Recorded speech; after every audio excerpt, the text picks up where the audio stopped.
What is up, YouTube? This is MrTruthIsTold, and I'm here for my third Pokemon Wi-Fi upload. This is my also third OU battle. This is versus Andrew, who I played last time. And as you can see here, I get a lot better this match. This is my first really good match since starting Wi-Fi. So I'm getting there, guys. I'm getting there. But anyway, he starts off with Metagross. I start with my Swampert. He is going to Stealth Rock, and I'm going to go for my Earthquake. Even though it's super effective, he's going to take it pretty nicely because he is a very bulky Metagross. He's going to go into his Gliscor, and I would not recommend using this Gliscor because it is a Baton Pass Gliscor, and it's basically solely existence is around baton passing, and I just don't think it's too reliable. But he's going to put a Toxic on me, which kind of hurts. I'm going to go for the Ice Beam, which is super effective, but since he has the Yache Berry on, he's going to take it extremely well. Now he's going to Baton Pass over to his Tyranitar, and this thing I'm actually really concerned about. I don't have too many counters for it on my team. So I'm going to go for an Ice Beam, and it does not do much. Excuse me. Now, I'm gonna get my leftovers, blah, blah, blah. He's going to go for the Crunch. He's going to go for the Crunch on me, and that's going to do a very good deal of damage. It's almost going to put me in the red. I'm not quite sure. Yeah, it almost puts me in the red. I go for an Earthquake on him, and it does a good deal of damage since it is super effective. It puts him in the red, But anyway, Tyranitar, I'm going to get to this later. Tyranitar, I think, is extremely overpowered in OU. It's just a boss defensively and attackingly. But yeah, so he's going to go for the Crunch and take me out. So now I'm going to go into my Flygon. And I'm guessing he predicts the U-turn, so he's going to switch out and do his Gliscor, which is a very good move by him. Because now that I go for the U-turn on his Gliscor, it's not going to do pretty much anything. And it's going to put me back to square one. So I'm going to switch out and I'm going to go into my Fortress, which is a physical wall, which I love. It's carrying Rapid Spin, Explosion, Reflect, and I'm not sure what the last move is, excuse me. But he's going to go for a Rock Polish, and I'm going to go for a Gyro Ball, which is going to do mega damage on him.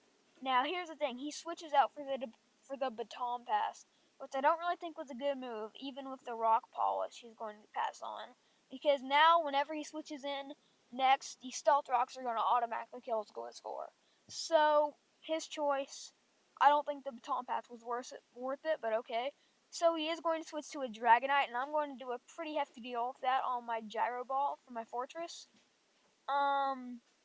Now, the only thing that can hurt my Fortress is Fire type. So I'm going to predict the Fire type, and I go to my Dragonite, and I make the right prediction, and I take the Fire Punch like a champion. It doesn't even do half before Sandstorm.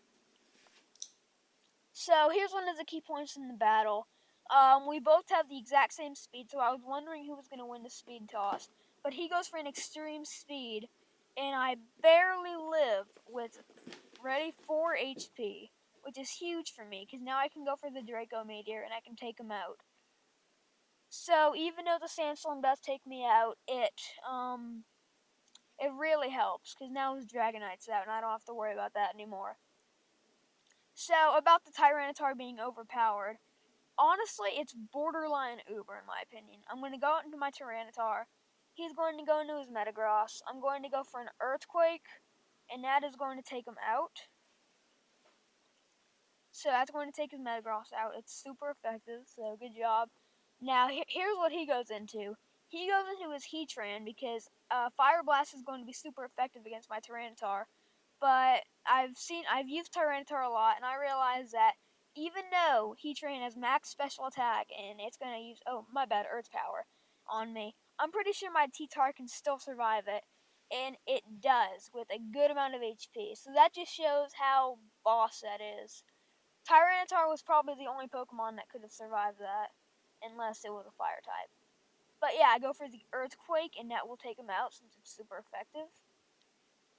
So now he's going to go and switch into his Tyranitar, and he is going to have the speed one up on me. He's going to outspeed me and go for the Earthquake. Earthquake? Bleh, my bad. Which will take me out. So he got my Tyranitar out of the way finally.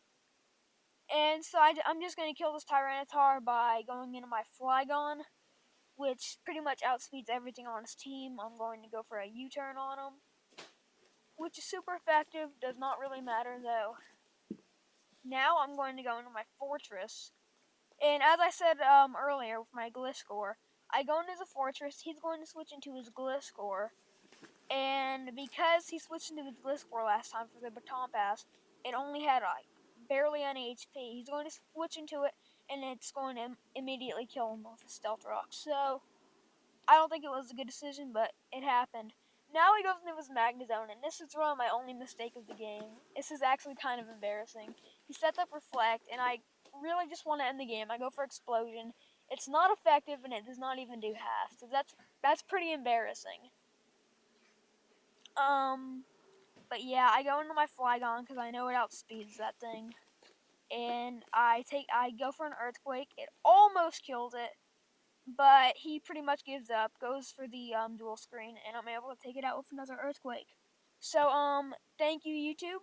This is MrTruthIsTold, and next week I will have a review of the Nintendo 3DS, so I hope you guys watch that. I'll have an unboxing on launch night, and so thank you guys for watching, and look forward to more Pokemon Wi-Fi battles.